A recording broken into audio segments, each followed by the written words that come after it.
Dear students, I continue with the explanation of Act 5, Scene 1, page 132 onwards, with the verse of Prospero.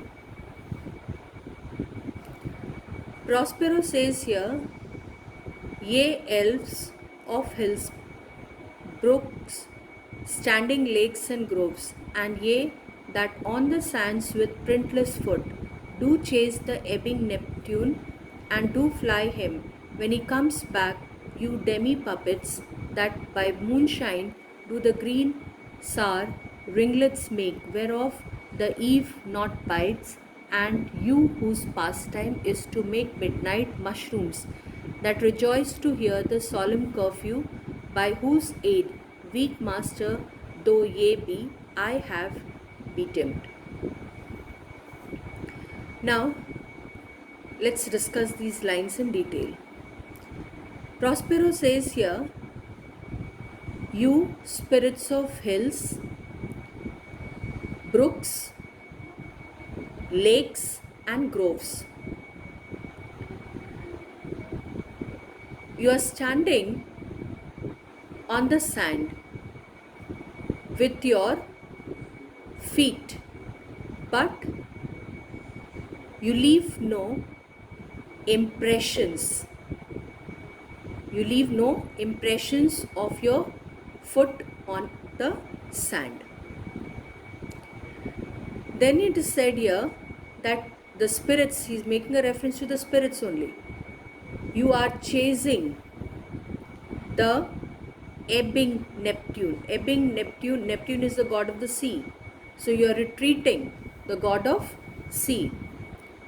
And do fly him. Do fly him means you run away from them when they return. Okay, so when he comes back, you run away. You demi-puppets. Demi-puppets refers here to the tiny creatures who make, what do they make? They make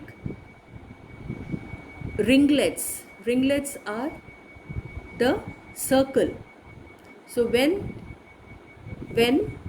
they are dancing under the moonlight in a circle, they make the rings on the grass. So rings are made on the grass when the spirits dance in circle under the moonlight. And it's being told that on such grass, the eves, they refuse to graze.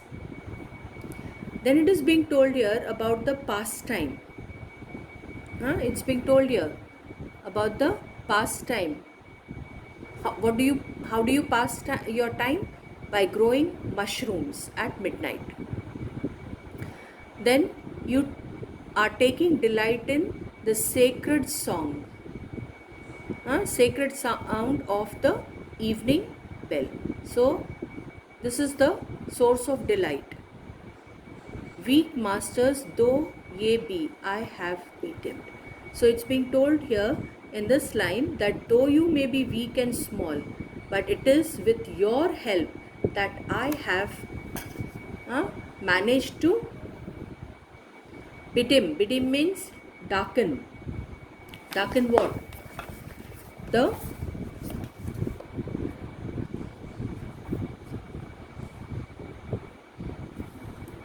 noon, darken the noontide sun, called forth the mutinous winds. So managed to darken the sun at noon, and then cause the storms, and twixt the green sea and azure world sets roaring war to the dread rattling thunder, have I given fire and rifted Jove's stout oak with his own bolt, the strong based promontory have I made shake, and by the spurs plucked up the pine and cedar graves at my command. have waked the sleepers, opened and led them forth by my so potent art. Let's discuss till here. So he's saying here that it's referred here to the managing of the darkening of the sun at noontime, then causing the storm, creating war between green sea and the blue rainbow in the sky. Okay, then it is being told about the lightning. Lightning has been created. That lightning appears to be as frightening as the thunder. Then he has split the oak tree, split open the oak tree, Jupiter's thunderbolt. He has split open the oak tree with what? With Jupiter's thunderbolt. The strong based promontory. This refers here to what? The highland that's just that jutes into the sea. So it is being told over here. That the tree which is very sacred to him, that tree also has been uprooted. Plucked up the pine and the cedar. So it's being told over here that the tree, pine tree and the cedar tree, which was uprooted, that has been,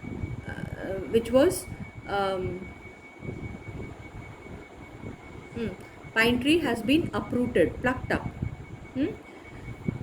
Graves are opened. Graves have been opened.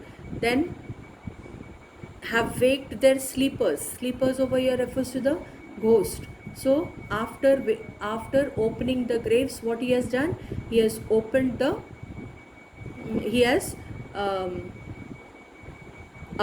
the ghost, and he has permitted them to come out of the graves. All this has taken place with the help of the magic, powerful magic, potent magic. Then it is being told here about, but this rough magic I hear abjure, means give up. When I have required some heavenly music, which even now I do, to work mine end upon their senses, that this airy charm is for, I will break my staff, bury it certain fathoms in the earth, and deeper than did ever plumage sound, I will drown my tongue. So what is he trying to say here? What is he trying to say here? That he is now going to give up his magical powers. Okay.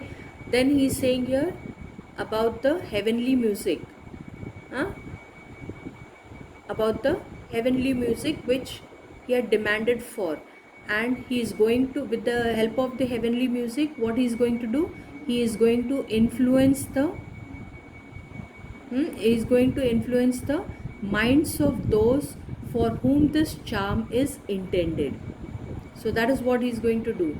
Then it's being told here that once this is being achieved, once the aim is achieved, then what he will do? He will break the staff. Staff over here refers to magical wand.